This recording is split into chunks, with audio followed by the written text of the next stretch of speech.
Allah Ta'ala berfirman tentang setiap amal perbuatan yang bercampur lagi disenangi dengan kehendak selain Allah. Wa qadimna ila ma amilu min amalin faja'alnahu haba'an mansura. Artinya, dan kami hadapi segala amal yang mereka kerjakan, lalu kami jadikan amal itu bagaikan debu yang berterbangan. Amal ibadah dijadikan Allah seperti debu yang berterbangan karena niatnya itu tidak murni karena Allah Subhanahu wa ta'ala. An-Nabi dzari'ati wa huwa ilaihi wasilati. An-Nabi dzari'ati wa huwa ilaihi wasilati. Salamun alaikum ala nabi.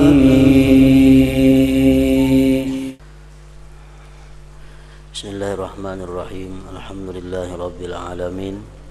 Wassalatu wassalamu ala asyrafil anbiya wal mursalin Sayyidina maulana Muhammadin wa ala alihi wa ashabihi ajma'in. Qala al-musannif rahimahullah al-imam Abu Hamid Muhammad bin Muhammad al-Ghazali. Kitabun niyyati wal ikhlas. Bismillahirrahmanirrahim. Nahmadullaha hamdas syakirin wa nu'minu bihi imanal muqinin wa nukirru bi wahdaniyatihi iqraras sadiqin. Wa nashhadu an la ilaha illallah rabbul alamin wa khaliqus samawati wal aradin wa mukalliful jinni wal insi wal malaikatil muqarrabin ayya'buduhu ibadatal mukhlisin. Wa qala ta'ala wa ma umiru illa liya'budullaha mukhlisina lahuddin fama lillah illa ad-dinul khalisul matin. Fa innahu aghnal aghniya an syarikatil musyarikin. Wassalatu ala nabiyyihi Muhammadin sayyidil mursalin wa ala jami'in nabiyyin wa ala alihi wa ashabihi tayyibin at-tahirin. Amma ba'd. Adapun sesudah itu, sesudah puji-pujian kepada Allah, sesudah syahadat, sesudah salawat dan salam, maka telah tersingkap bagi orang-orang yang mempunyai hati dengan penglihatan iman dan nur-nur Al-Quran, bahwa tidak bisa sampai kepada kebahagiaan kecuali dengan ilmu dan ibadah. Tidak akan bisa mendapatkan kebahagiaan yang sebenarnya, kebahagiaan yang hakiki, kecuali dengan bermodal ilmu dan ibadah. Manusia semuanya binasa, kecuali orang-orang yang berilmu. Dan orang-orang yang berilmu semuanya binasa, kecuali orang-orang yang beramal, kecuali orang-orang yang mengamalkan ilmunya.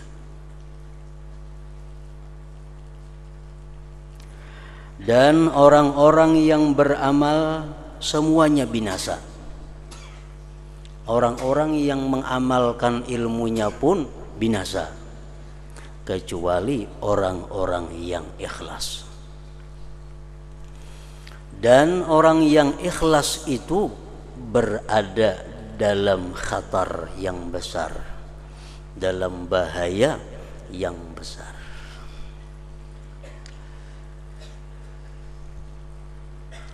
Sebab amal ibadah akan bermanfaat apabila mana dilakukan dengan ikhlas. Dan ikhlas itu akan bisa berguna, akan bisa bermanfaat apabila kita bisa mempertahankan keikhlasan itu sampai akhir hayat kita. Kita hari ini bersedekah berdasarkan ilmu, mengamalkan ilmu, ikhlas bersedekah. Nah, itu akan menjadi pahala apabila keikhlasan yang kita lakukan pada hari ini itu bisa kita pertahankan sampai akhir hayat kita.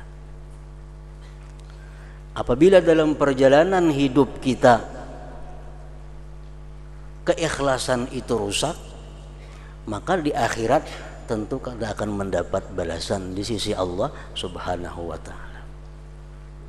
Makanya hadis-hadis Rasulullah mengatakan, man jaa bil hasanati, barang siapa yang datang nantinya menghadap Allah dengan membawa amal kebajikan. Nah, berarti apa? Berarti amal kebajikan yang dilakukan itu bisa dipertahankan sampai kita mati. Banyak orang yang beribadah, banyak orang yang beramal baik, namun binasa di tengah jalan. Nah, ada beberapa sebab yang sudah kita baca, kita ketahui dalam kitab-kitab yang dahulu, sebab-sebab yang menggugurkan amal. Antara lain seperti nadam, penyesalan. Penyesalan itu menggugurkan satu ibadah. Kemudian kita bersedekah 10 tahun yang lalu, padahal ikhlas sedekah kita.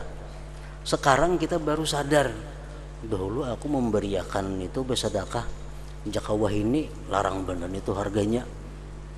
Asal menyesal di hati ini menyedekahkan itu bahari. Nah, itu menggugurkan pahala 10 tahun yang lalu yang kita sedekahkan, walaupun itu ikhlas. Makanya tadi orang yang ikhlas itu pun berada di dalam khatar yang besar, dalam bahaya yang besar.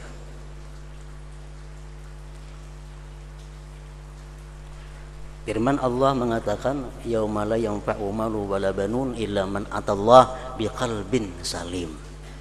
Hari kiamat itu tidak berguna harta, tidak berguna anak, kecuali orang yang datang menghadap Allah biqalbin salim, dengan hati yang selamat. Nah, artinya apa? Amal ibadah yang dilakukan itu akan berguna apabila sampai kita mati bisa menghadap Allah membawa dengan amal ibadah itu.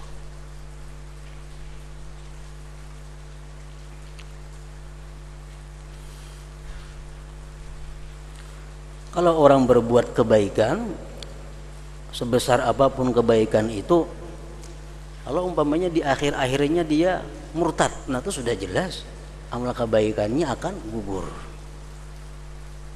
Tapi banyak hal yang menggugurkan amal dan perbuatan itu. Seperti kita ikhlas membantu si fulan, kita ikhlas memberikan pertolongan kepada si fulan. 20 tahun berikutnya lalu kita menyebut-nyebut, dahulu tahu lah ikam 20 tahun yang lalu tuh si fulan itu kada napa-napanya, aku nang membantuinya, aku nang modaliinya, jangan tidak ada jadi napa-napa. Padahal 20 tahun lalu kita ikhlas membantu itu. Tapi karena sekarang ini kita kita menyebut-nyebut, itu akan menggugurkan pahala.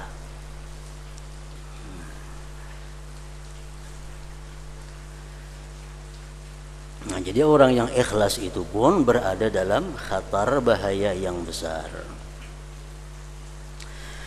Amal perbuatan tanpa niat adalah suatu kepayahan. Amal perbuatan tanpa niat adalah suatu kepayahan. Kita bersedekah tapi kada ada niatnya, sia-sia. Sembahyang 1000 rakaat cuma kada berniat, kada ada pahalanya. Amal perbuatan tanpa niat adalah suatu kepayahan. Dan niat tanpa ikhlas adalah riya. Dan riya itu sebanding dengan nifak, kemunafikan. Dan riya bersama maksiat adalah sama. Dan ikhlas tanpa sidik dan pembuktian adalah bagaikan debu yang berterbangan. Keikhlasan tapi tanpa kejujuran, tanpa pembuktian, itu adalah sia-sia. Umpamanya dalam hati kita berniat dengan ikhlas, andai kata aku mendapat rezeki dari Allah 1 juta rupiah, akan kuberikan 50%. Nah, niat bulat di dalam hati dan karena Allah, itu ditulis sebagai pahala.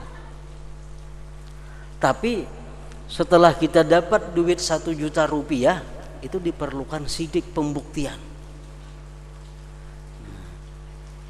Apabila dapat duit 1 juta tapi kada dibuktikan niat yang telah lalu itu, maka niat yang telah lalu itu adalah seperti debu yang berterbangan, kada ada manfaatnya artinya. Dan ikhlas tanpa sidik dan pembuktian adalah bagaikan debu yang berterbangan. Allah Ta'ala berfirman tentang setiap amal perbuatan yang bercampur lagi disenangi dengan kehendak selain Allah. Wa qadimna ila ma amilu min amalin faja'alnahu haba'an mansura. Artinya, dan kami hadapi segala amal yang mereka kerjakan, lalu kami jadikan amal itu bagaikan debu yang berterbangan. Amal ibadah dijadikan Allah seperti debu yang berterbangan karena niatnya itu tidak murni karena Allah Subhanahu wa ta'ala.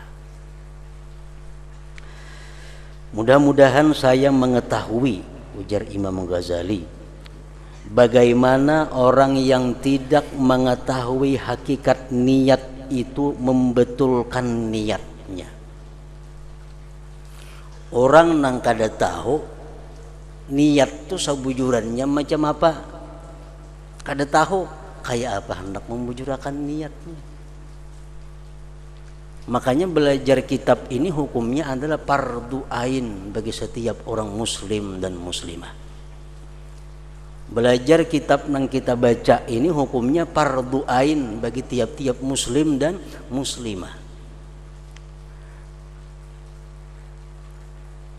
Kayak apa hendak membujurakan niat kalau maksud niat itu kada tahu macam apa arti niat. Apa dimaksud dengan niat, apa dimaksud dengan cita-cita, apa dimaksud dengan kebulatan hati, itu berbeda-beda. Atau bagaimana mengikhlaskan orang yang telah membetulkan niat apabila ia tidak mengetahui hakikat ikhlas. Kayak apa hendak ikhlas beribadah, arti ikhlas itu aja macam kada tahu. Ikhlas fardu ain tiap-tiap muslim dan muslimah. Pengertian niat sudah tahu, kayak apa niatnya supaya ikhlas, kalau arti ikhlas kada tahu. Dikira asa ikhlas sudah sembahyang, asa ikhlas sudah bersedekah, asa ikhlas sudah berbuat, padahal kada tahu nang apa sebujurnya ikhlas itu.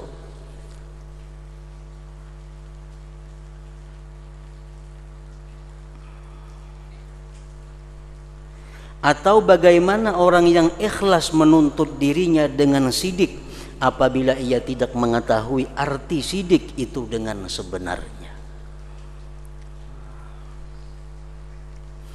Maka tugas yang pertama bagi setiap hamba yang berkehendak taat kepada Allah adalah bahwa ia belajar niat.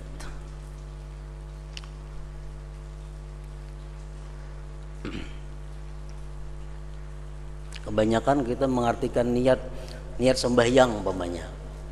Dikira niat sembahyang tuh yang waktu Allahu Akbar itu dalam hati saja aku sembahyang fardu zuhur 4 rakaat mengikut imam.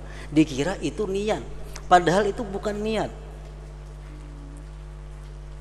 Makanya panjang Allah berapa panjangnya. Kenapa? Baca dalam hati saja aku sembahyang fardu zuhur 4 rakaat menghadap kiblat mengikut imam tunai karena Allah Ta'ala. Nah dikira itu niat, padahal itu bukan niat. Bukan niat itu. Maka tugas yang pertama bagi setiap hamba yang berkehendak taat kepada Allah adalah bahwa ia belajar niat. Pertama-tama agar berhasil pengertian itu. Kemudian ia membetulkannya dengan perbuatan setelah memahami hakikat sidik dan ikhlas. Yang keduanya menjadi perantara hamba kepada keselamatan dan kemurnian. An-Nabi zari'ati wa huwa ilaihi wasilati. An-Nabi zari'ati, dan kami menyebutkan makna